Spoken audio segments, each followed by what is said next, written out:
Bismillahirrahmanirrahim. Alhamdulillahilladzi amarana bil wahdati wal ittihad wa nahana 'anil iftiraqi wal inshirad. Ashhadu an la ilaha illallah wahdahu la syarika lah al-karimul jawad, wa ashhadu anna sayyidana Muhammadan abduhu wa rasuluhu sayyidul ubbad.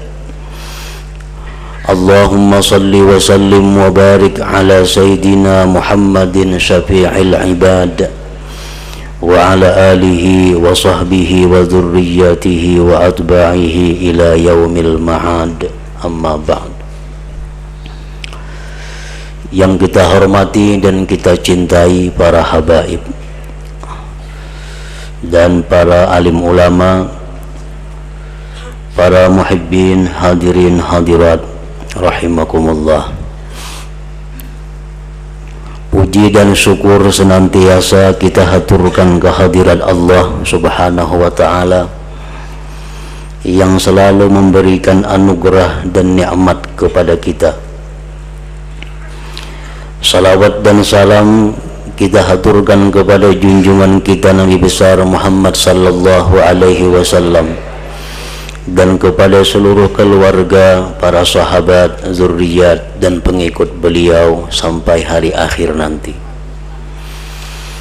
Para muhibbin rahimakumullah, al-hadithul khamis wa thalathun, hadis yang ke-35. An Abi Hurairah radhiyallahu anhu qala Rasulullah sallallahu alaihi wasallam, la tahasadu wa la tanajashu wa la tabaghadu wa la tadabaru wa la yabi' ba'dukum ala bai'i ba'd wa kunu ibadallahi ikhwana. Al-muslimu akhul muslim, la yazlimuhu wa la yakhzuluhu wa la yakzibuhu wa la yahkiruh. At-taqwa hahuna, wa yushiru ila sadrihi thalatha marrat. Bihasabi imri'in minasyarr ay yahkira akhahul muslim. Kullul muslim 'alal muslim haramun damuhu wa maluhu wa irduhu. Rawahu Muslim.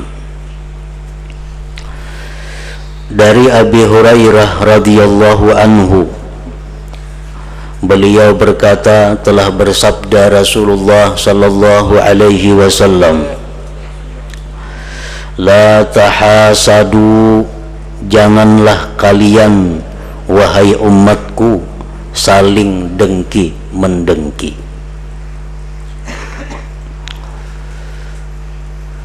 Janganlah kalian wahai umatku saling dengki mendengki antara satu dengan yang lainnya.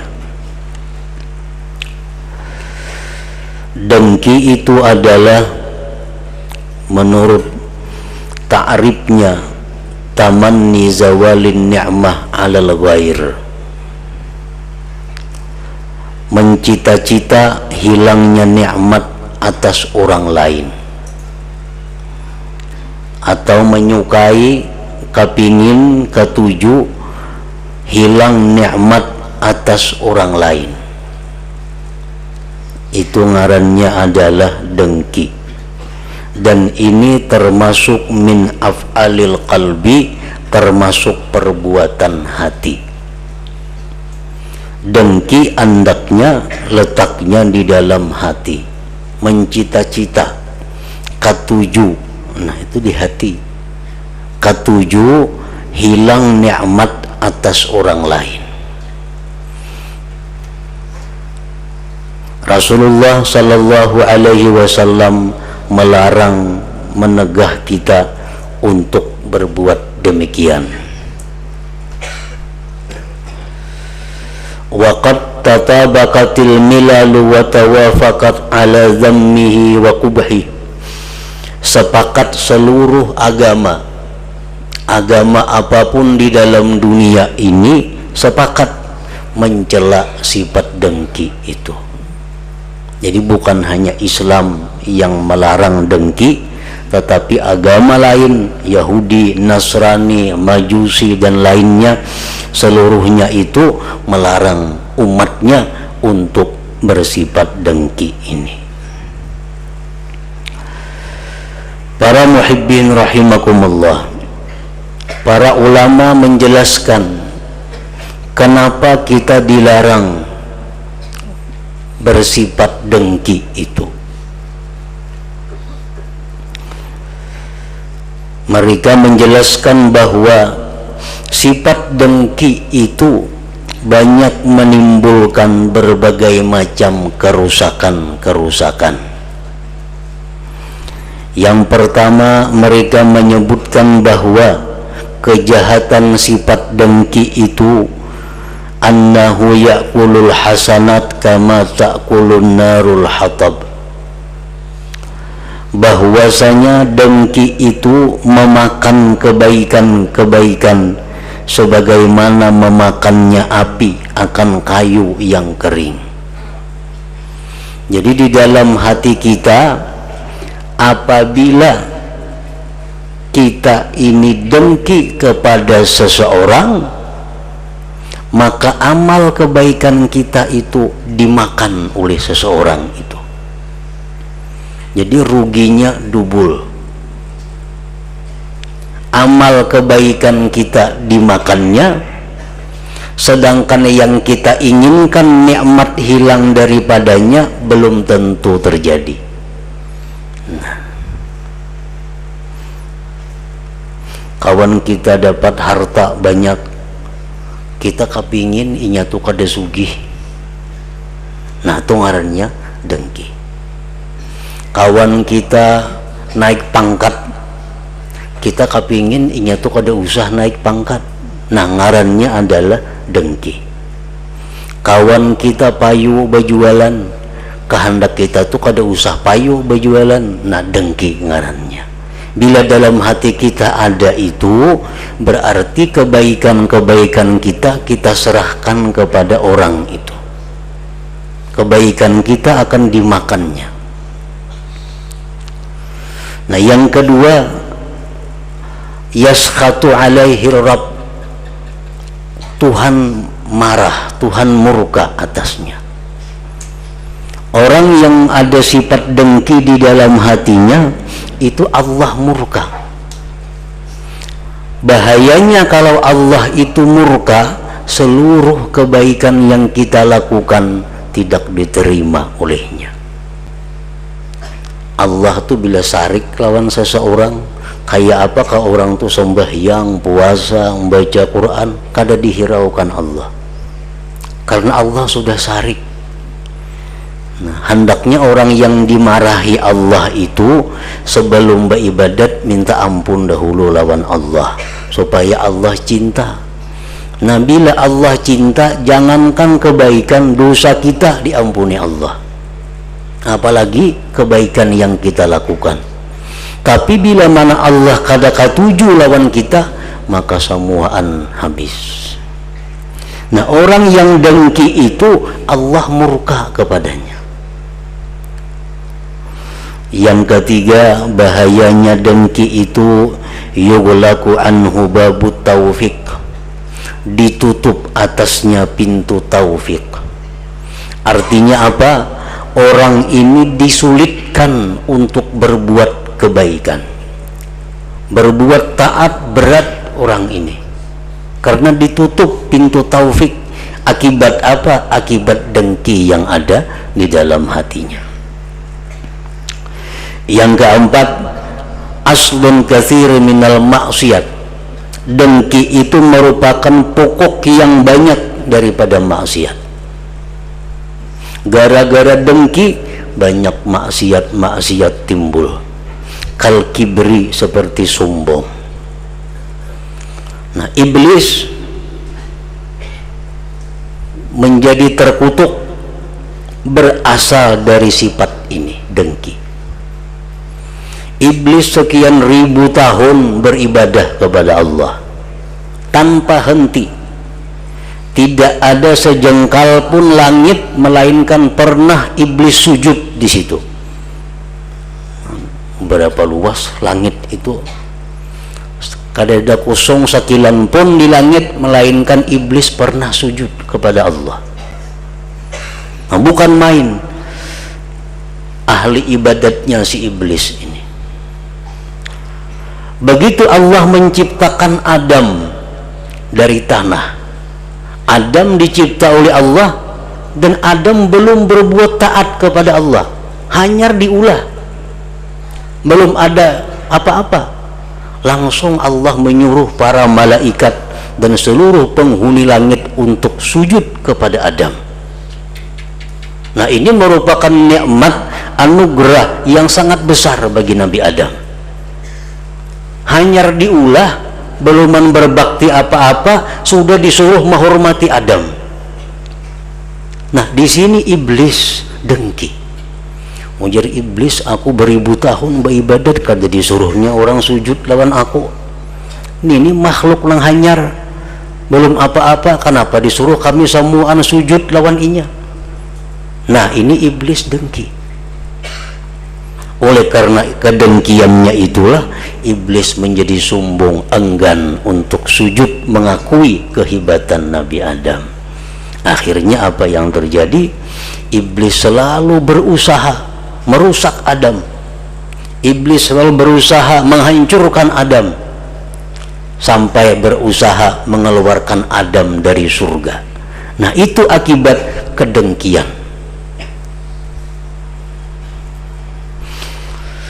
Wal istisghar, menganggap remeh orang yang didengkinya. Wal ghibati, menggibah orang yang didengkinya, memfitnah orang yang didengkinya. Nah, itu akibat daripada dengki. Sampai-sampai Allah memerintahkan kita dalam Al-Quran, kita berlindung wa min syarri hasidin idza hasad. Nah, ini dengki. Para muhibbin rahimakumullah, jadi apabila ada di dalam hati kita sifat demikian timbul, ada kawan tetangga kita dapat nikmat, nah, asa sangkal hati, nah, artinya seorang kan apa kada, mestinya seorang atau seadanya sama, ini kan apa ingin dapat nikmat. Nah, bila itu sudah merupakan bibit kedengkian, bila timbul dalam hati kita demikian, kita segera cepat kembali kepada Allah, cepat minta ampun kepada Allah. Kalau kada, kena malalar. Nah, kena malalar. Melihat kawan sebelah badagang payu, kada singganaan, melayani orang bertukar. Seorang tak ungut, 2-3 cangkir teh sudah habis, kada sedang datangnya. Nah, apa kawan nih payu bana berdagang? Nah, dalam hati bila timbul macam itu sudah ada tanda-tanda pajang muncul hasad. Istighfar kepada Allah, cepat kembali kepada Allah, dan ini sudah merupakan keputusan dari Allah. Rezekinya sekian, rezekiku sekian. Nah, para muhibbin rahimakumullah, dan sifat dengki ini kadang-kala dianggap inting. Dia bukan hanya mendatangi orang-orang biasa, bahkan sifat dengki ini masuk ke dalam hatinya orang-orang yang berilmu atau para ulama. Jadi ulama aja dimasukinya oleh dengki, apalagi yang bukan ulama. Imam Syafi'i pernah sakit karena dipukul oleh orang yang dengki kepadanya. Imam Abu Hanifah pernah dipenjara karena dipitnah oleh orang yang dengki kepadanya. Orang-orang yang dengki mereka itu adalah golongan dari ulama itu sendiri. Nah, jadi ulama pun bisa didatangi dengki, apalagi yang bukan ulama. Para muhibbin rahimakumullah, Rasulullah SAW menyatakan, la tahasadu, janganlah kalian saling dengki mendengki. Boleh kita mengingini nikmat itu hilang dari orang lain kalau nikmat itu digunakannya untuk maksiat. Nah, Orang ini berharta, diberi Tuhan kelebihan harta, cuma digunakannya kepada maksiat. Dalam hati kita ini kepingin benar jika orang itu bangkrut, nyaman ini kada lagi mau ulah macam-macam di kampung ini nangka maksiatan. Nah itu kada apa-apa. Ada orang yang naik jabatannya, naik pangkatnya, sekalinya menggunakan kedudukannya, pangkatnya kepada hal-hal yang kada semestinya. Kita kepingin benar orang itu dicuput dari jabatannya. Nah ayo kada apa-apa. Karena nikmat yang diberikan Allah itu digunakan kepada yang maksiat, maka kita boleh untuk mencita-cita hilangnya nikmat itu atas dirinya. Kemudian Rasulullah sallallahu alaihi wasallam bersabda, wala tanajasu, janganlah kalian itu tanajasu. Para ulama menafsirkan ini hadis, pengertian tanajasu itu adalah azyadah fil mabi' la li ragbatin fi syira'ihi bal li ajli wururihi ghairahu fahuwa haramun.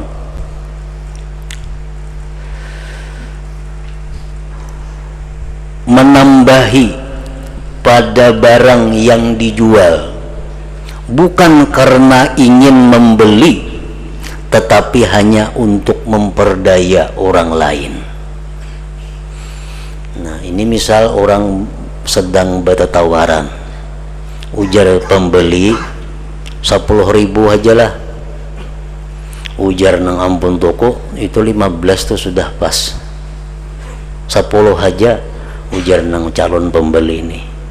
Datang kita, ujar kita, tuh murah sudah 15 tuh, aku cuma duitnya itu 20 gin wani ini tuh. Nah jika duitnya ada 20 gin wani manukari, itu 15 itu sudah murah tuh karya. Nah Nabi kita melarang demikian. Tujuannya untuk menipu. Amun tujuannya bujur-bujur hendak manukari, kada apa-apa. Tapi bila kada akun manukari 15, aku nukari 15, memang aku hendak manukari juga. Nah itu kada jadi masalah. Ini hanya untuk menipu kawan. Sama ada bakait lawan ampun toko atau kada bakait, itu kada jadi soal. Wala tanajasu wala tabagadu, janganlah kalian saling bermarah-marahan. Al-bughdu idza kana li ghairillah haram wal bughdu fillah wajibun wa min kamalil iman.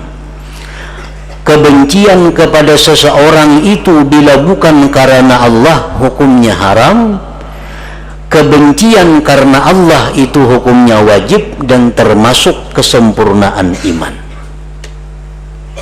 Kita benci kepada seseorang, nah itu kita melakukan satu dosa, membenci orang. Tapi kalau kita bencinya itu karena Allah, nah itu wajib. Benci karena Allah bagaimana? Orang-orang yang melakukan maksiat, nah, orang-orang yang menentang Allah, kita benci. Bencinya kenapa? Karena Allah membenci mereka. Nah, karena Allah membenci mereka, aku benci kepada mereka. Nah, itu benci karena Allah. Tapi kalau bencinya bukan karena Allah, nah ini suatu dosa yang besar.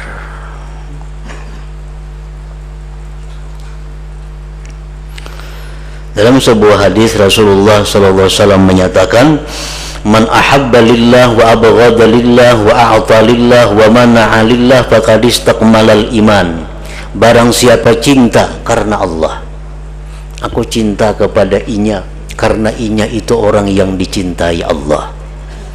Aku benci kepada dia karena dia berkelakuan dengan kelakuan yang dibenci Allah.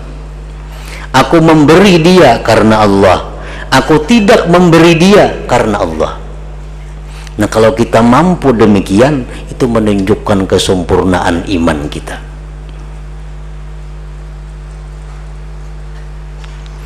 Rasulullah Shallallahu Alaihi Wasallam diceritakan beliau tidak marah kalau beliau itu dihina.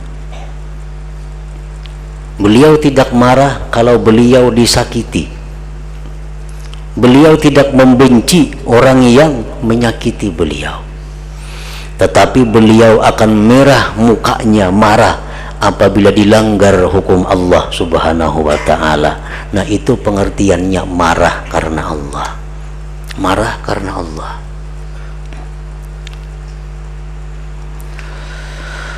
Wala tadabaru, dan janganlah kamu saling bertolak belakang. Artinya jangan kada bataguran. Nah, jangan kada batagur sapa. Rasulullah sallallahu alaihi wasallam menyatakan la yahillu lirajulin ayyahjura akha fawqa thalathi layal yaltaqiyani fayu'ridu hadza wa yu'ridu hadza. Tidak boleh bagi seseorang itu kada menagur saudaranya lebih 3 malam, 3 hari. Bertemu keduanya tapi saling bertolak belakang. Betamu saya kong bepaling, betamu saya kong bepaling. Itu boleh hingga 3 hari. Lawan siapakah? Hatta lawan bini kita. Umpamanya kita mendidik, membina rumah tangga, bini kita ada berbuat hal-hal yang memang pantas kita marah, kita marah. Kadang kita hirani, tapi ingat 3 hari, jangan lebih pada 3 hari. Lebih pada 3 hari Allah kada ketujuh lagi. Nah, boleh kita kada menghirani bini, kada menagur bini, tapi jangan sampai lebih pada 3 hari. Kalau memang bini kita berhak untuk dimarahi. Wala yabi' ba'dukum ala bai'i ba'din, janganlah menjual sebagian kamu atas jual sebagian. Orang sudah berjual beli, sudah berakad, nah, cuma beluman lagi barangnya diangkat orang, datang kita menukari, nah itu kada boleh. Lain kalau belum berakad, ayuh berebut kayak orang belilang. Nah, sebelah kanan berapa? 10.000, sebelah kiri 11.000, itu belum ada akad, kada jadi masalah. Ini sudah berakad, cuma barang belum diambil lagi, sudah akur harga 15, berakad sudah, datang ada orang jual lawan aku aja 17,5, dijual lawan inya. Nah, ini yang diharamkan. Wala yabi' ba'dukum ala bai'i ba'd. Wa kunu ibadallah ikhwana, jadilah kamu hamba-hamba Allah bersaudara. Al muslimu akhul muslim, orang Islam itu bersaudara. Imam Yahya bin Mu'adz Ar-Razi mengatakan, liyakun hazzul mu'min minka salasah, hendaknya bagian orang mukmin itu daripada engkau 3 perkara. Artinya sikap kita kepada orang muslim lainnya 3 perkara.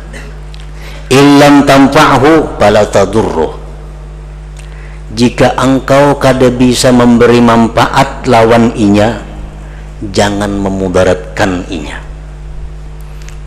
Amun sudah kita kada kau memberi manfaat lawan inya, jangan memberati inya barang.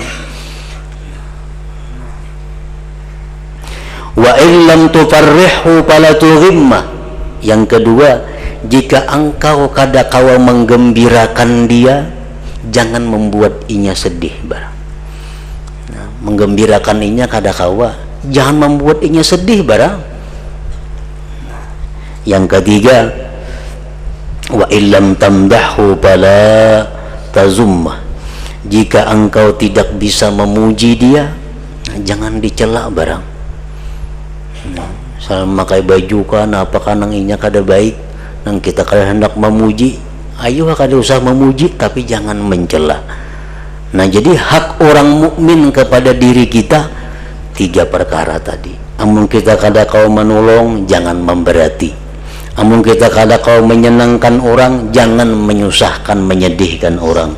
Amun kada kau memuji, jangan mencela.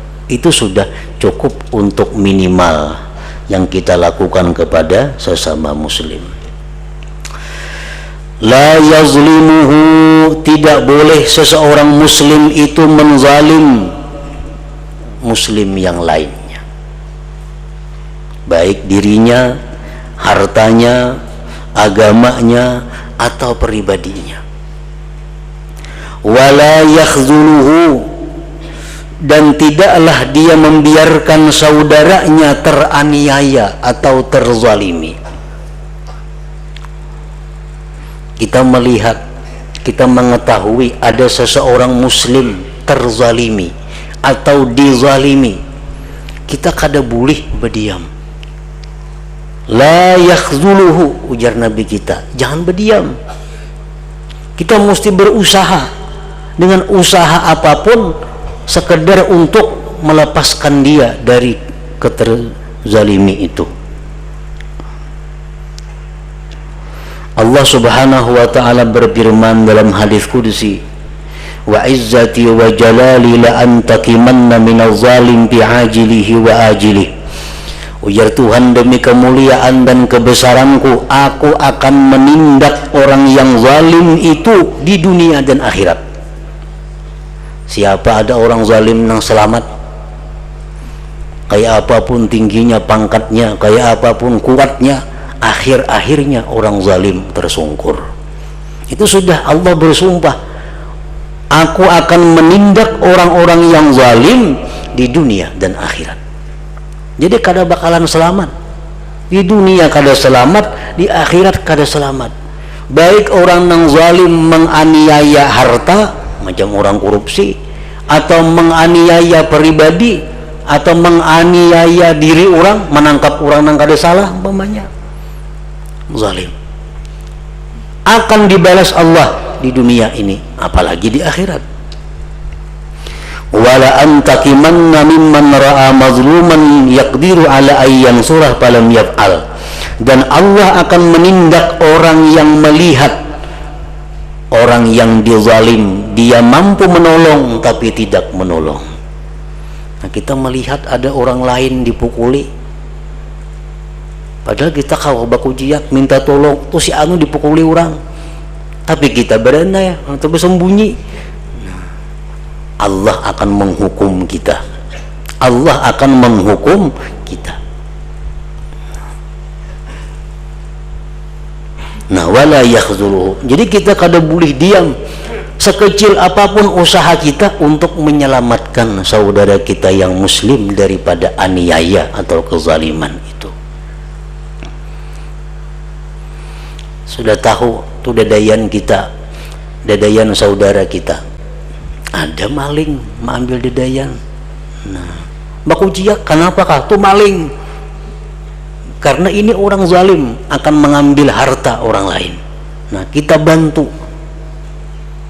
Namun baranai Allah akan menindak kita.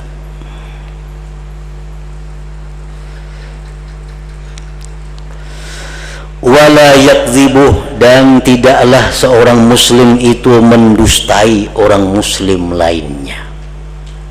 Mendustai. Al-kizib haramun, dusta itu hukumnya haram.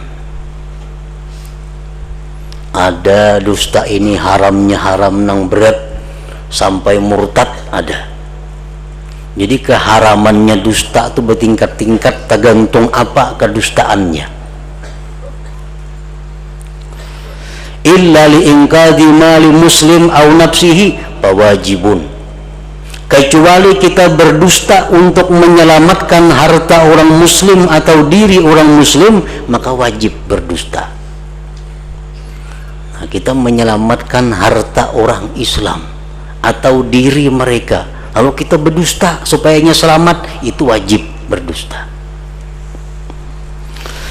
Wa illa, dan kecuali li tatyibi qalbi zaujah pamakruhun, kecuali berdusta untuk menyenangkan hati pasangan.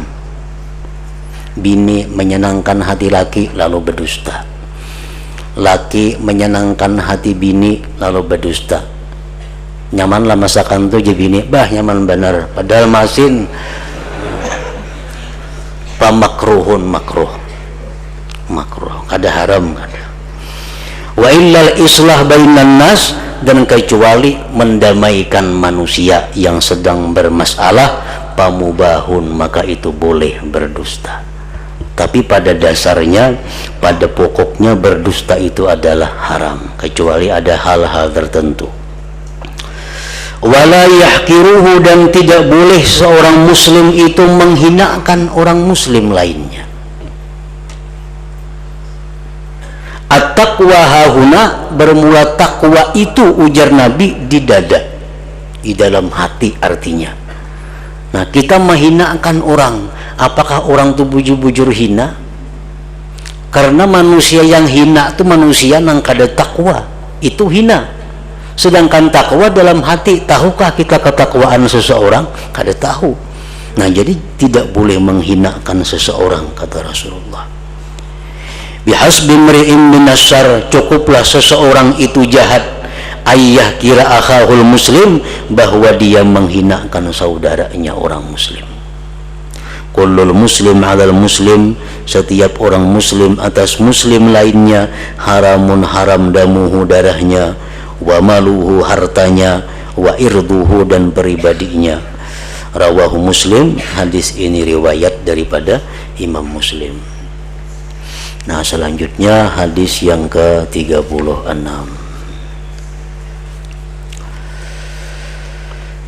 Nah dalam kesempatan ini kami beritahukan kepada para jamaah sekalian bahwa insya Allah pengajian di Balangan atau di Kampung Mampari dimulai pada malam Rabu yang akan datang, seminggu lagi insya Allah.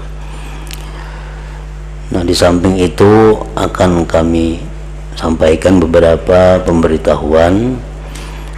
Yang pertama, menghadiri pengajian itu seperti kita di sini, yaitu mengenakan pakaian yang putih atau berpakaian seraba putih, karena yang demikian itu adalah termasuk di dalam adab beribadat kepada Allah. Dan adab yang baik dalam beribadat itu sangat menunjang ibadat itu diterima oleh Allah Subhanahu wa ta'ala. Kemudian yang kedua, sebelum pembacaan kitab itu insya Allah kita akan membaca Ratibul Haddad dan Ratib Habib Abdurrahman Albar.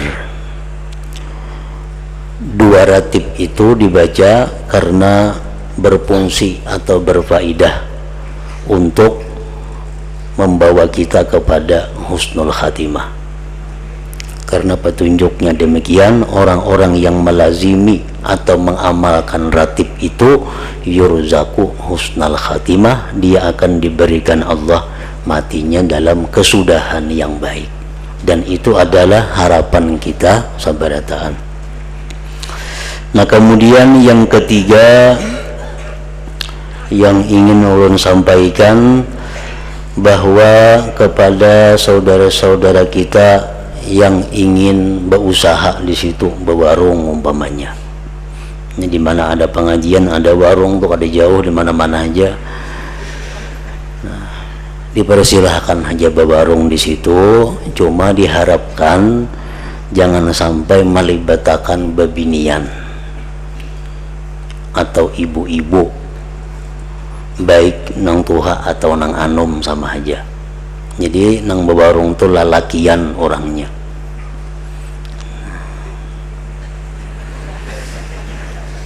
Membedakan lawan warung nang kada pengajian, karena di situ banyak warung nang bebinian tunggunya, kayaknya dikira orang warung itu juga kayaknya.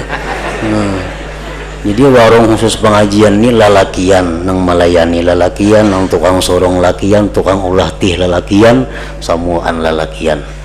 Nah itu aja harapan kita kepada nang hendak berwarung di situ. Karena samar kayaknya kada membedakan mana warung bebinian lawan warung pengajian. Dan lagi yang terakhir yang ingin ulun sampaikan bahwa berhubung di situ tempatnya sunyi, jadi kepada yang membawa kendaraan baik roda 4 atau roda 2 supaya mengikuti petunjuk tukang parkir mana mandak kendaraan itu, jangan mandak seorang di sana kemari kada arah. Nah, untuk keselamatan kendaraan itu. Demikian yang ulun sampaikan dalam kesempatan ini. Mudah-mudahan Allah Subhanahu wa taala selalu mengumpulkan kita di dalam kebaikan dan takwa di dunia wal akhirah. Wa ila hadratin Nabi sallallahu alaihi wasallam. Al-Fatihah. A'udzubillahi minasyaitonir rajim. Bismillahirrahmanirrahim. Alhamdulillahirabbil alamin arrahmanir rahim maliki yaumiddin. Iyyaka na'budu wa iyyaka nasta'in. Ihdinas siratal mustaqim. Siratal ladzina أشهد أن لا إله إلا الله وحده لا شريك له وأشهد أن سيدنا محمدا عبده ورسوله لا إله إلا الله نستغفر الله لا إله إلا الله نستغفر الله لا إله إلا الله نستغفر الله لا إله إلا الله ونتوب إلى الله لا إله إلا الله محمد رسول الله صلى الله عليه وسلم فيا أيها الرجل منه شفاعة صلوا عليه وسلموا تسليما اللهم صل وسلم